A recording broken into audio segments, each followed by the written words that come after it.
Hello everyone and welcome back to BethChatsBooks. Now today's video is going to be my Halloween book tag. Now Halloween is next week, I think it's next Tuesday, so I thought it'd be really fun to do a Halloween book tag to get in the mood for Halloween. Now I'm going to post the original tag down below. I think this original post was made in 2014, so a good few years now, but each year I've seen that people have been adding on to it, so I just want to join in as it's near Halloween, so I thought what better time to do the tag. So without further ado, let's just get straight stuck in to the Halloween book tag. So question number 1, carving pumpkins. What book would you carve up and light on fire? Well, I have 2 books that are in my head for this one. The first one being The Shack, which I'll link down below. I did a book review of this a good few months ago, and I'm really surprised I didn't DNF the book, to be honest. I found it very tedious. It was very cheesy. You can find out more about what I thought about that book in the actual book review, but I just couldn't get on with that book, so I ended up having to get rid of it. I've recently resold it and got rid of it because I didn't want it on my shelves anymore. I didn't get on with it. I think I gave it 1, maybe 2 out of 5 stars. I think that was quite generous looking back, but that was one I definitely burn and get rid of because I do not get on with that book. And then a second one, surprisingly, which might be controversial to a few people, is The Improbability of Love by Hannah Rothschild. Now this has a little bit of a story attached. So last year when I went to Canada, I took this with me and I tried really hard to read it, and I ended up DNFing it and I put it on their shelf. And then I came back this year to work and I saw it abandoned on one of the chairs outside one of the kids' cabins. And I thought, that's really strange. I bet that's the exact same one I left behind, because it's highly unlikely that a same old battered copy would have come with one of the new staff this year. So I thought maybe this is a sign that I should try and read it again and get into it. So I picked it up again and I tried to read it again and I DNF'd it again. So that was the second time. And then I thought to myself, maybe I should take it home with me, and then if it's there it'll motivate me to read it. So I've ended up taking it all the way back from Canada back to England 2 summers later, and I tried reading it again and I DNF'd it again. So I think I will try and get rid of this copy because I don't think I'm going to read it. I think it's ironic to the book tag. I think it's haunting me at the moment, and I think it would just be better if this was not in my life. So that's one I would certainly burn. So question number 2, trick and treat. What character is a treat and what character is a trick? Now I'm going to choose for the trick character. I'm going to use characters, and I'm basically going to say all the 3 main protagonist characters in Ian McEwan's Nutshell. Now it's a phenomenal story and I don't want to give any spoilers away, so that's why I'm going to say all 3 characters, because the whole plot is based on a retelling of Hamlet, and the only person that can hear all these tricks and these villainous plans is the unborn embryo or the unborn fetus inside Trudy's womb, and Trudy and Claude are hatching plans against Trudy's husband, and Claude is Trudy's husband's brother. So there's lots of tricks and twists, and that book's really good because it has a really great twist at the end, and it is one of those trickery books where you don't really know who's telling the truth. A phenomenal book, I highly recommend. Plenty of tricks in there.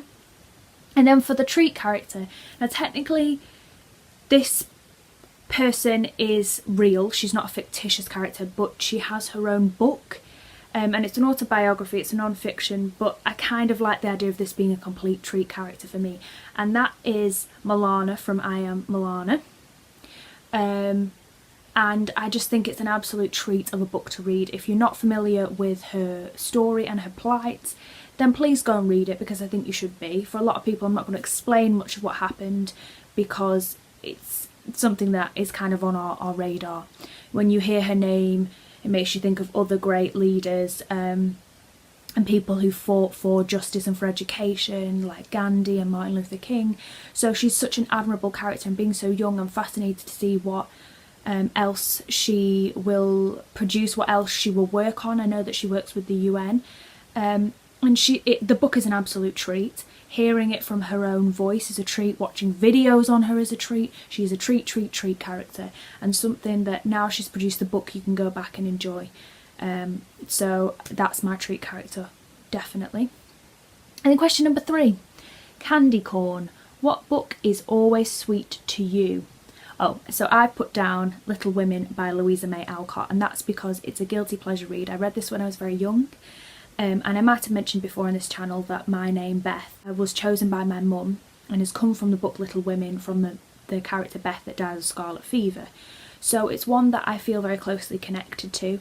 I think all the characters are the epitome of sweet. The plot line of these 4 girls missing their dad and helping their mum and doing charity work alongside them, kind of developing their own personalities and growing up. There's tragedies, like I've just mentioned, big spoiler, Beth dies of scarlet fever. But it's one of those heartwarming stories, especially near Christmas, that you just want to read. And it reminds me of my childhood, so it is a sweet little read that I always, every so often, go back and reread just to get the warm fuzzies. So there's that one. Number 4, ghosts. What character would you love to visit you as a ghost? Now this is going to be a very strange answer because a lot of people would pick characters that they love dearly, but I am going to say a very conventional answer in this sense.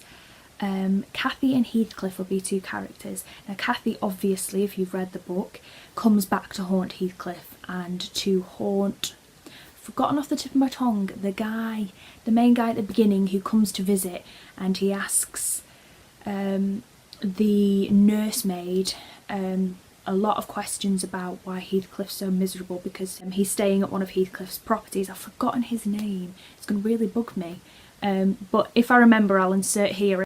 But he stays a night, and obviously, spoilers again guys, but come on, you should have read this book, that Cathy taps on the window and she's moaning about Heathcliff. And I think that is something that's always resonated with me and stayed with me. I read Wuthering Heights when I was quite young, and it is a story that has haunted me ever since I read it. It really has for me the goose pimply feeling on the back of my spine when I think of Cathy's ghost, and then at the end potentially Heathcliff's ghost reunited and kind of haunting you. It has this horror feeling, this spooky feeling, but it's very apt. So I think if any characters were going to haunt you and continuously haunt you, it would be Cathy and Heathcliff, so they're definitely my ghosty characters. And then question number 5, dressing up in costume. What character would you want to be for a day? Now, I found this quite difficult because a lot of the characters that I love are very distressed and sad, lonely characters, or they're very mentally disturbed characters. So I've ended up making another, this is going to be a big rave to the Brontes it looks like, but I'll pick Jane Eyre because I love that story and I love it more than Wuthering Heights. It is my absolute favourite Bronte novel, and I love Jane Eyre. She's got a little bit of a spunk to her. I think a lot of people think that Jane Eyre is a more passive character than, say, Cathy in Wuthering Heights, but I think she's a much more independent character, as we see further on in the novel when she leaves Mr. Rochester and she kind of goes on a quest on her own with no provisions. I think she's a character who knows her own mind, and I really like that about her.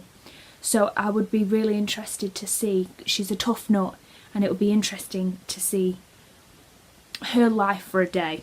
So I think that's who I would pick. And then number 6, Witches and Wizards. What is your favourite Harry Potter moment? Now, I've been thinking about this loads since I looked up the questions, because this is a really difficult one, because most of my favourite bits are the bits that also crush me a lot. So I'm going to pick memorable bits, because some of them are really sad and some of them are really heartwarming, and with Harry Potter I go on an emotional roller coaster all the time, because most of the bits that I always remember or I always feel passionate about or reflect upon a lot are the sad bits. So obviously one of the most crushing scenes for me is when Snape dies. I was completely crushed because I always loved Snape and I knew he was a good guy, and when it was proven to me that he was, I was like, yes, because Snape was always one that I loved dearly.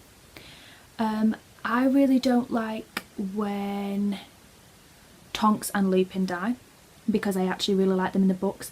Tonks doesn't really get enough of recognition in the films because they've had to cut so much down. So we don't really see much of her, but Lupin was a character I really loved all the way through, so I was devastated when he died. Obviously the fact they left a child behind was even more devastating. When Dobby died, that was horrendous. Oh, what was another one that I really liked? Oh, the Triwizard Tournament is one of my favourite parts of Harry Potter because it's really spooky, but it's one of those films that I always remember really, really clearly. The swimming scene, the Triwizard Tournament at the end when they get hidden in the maze, the bit where he tries to reveal the egg under the water in the bath for the first time. I really vividly remember that one. But I also am going to say elements, the very Christmassy elements in the first film and the first book, Philosopher's Stone. I really like that everybody's very young then, and you get more of that warm nostalgia. By the time you get to Prisoner of Azkaban, things start getting more dark continuously. So I like the first two films for having that kind of warmness, and I kind of associate those first two books as well with the first Dumbledore actor. I've forgotten his name, but I'll link information down below. Because he was what I imagined Dumbledore to be. Obviously Dumbledore had to get his shit together as the films progressed and the books progressed. He had to be a lot more tough. So I appreciate that, ironically, it was a perfect kind of cut-off point for a new Dumbledore to come.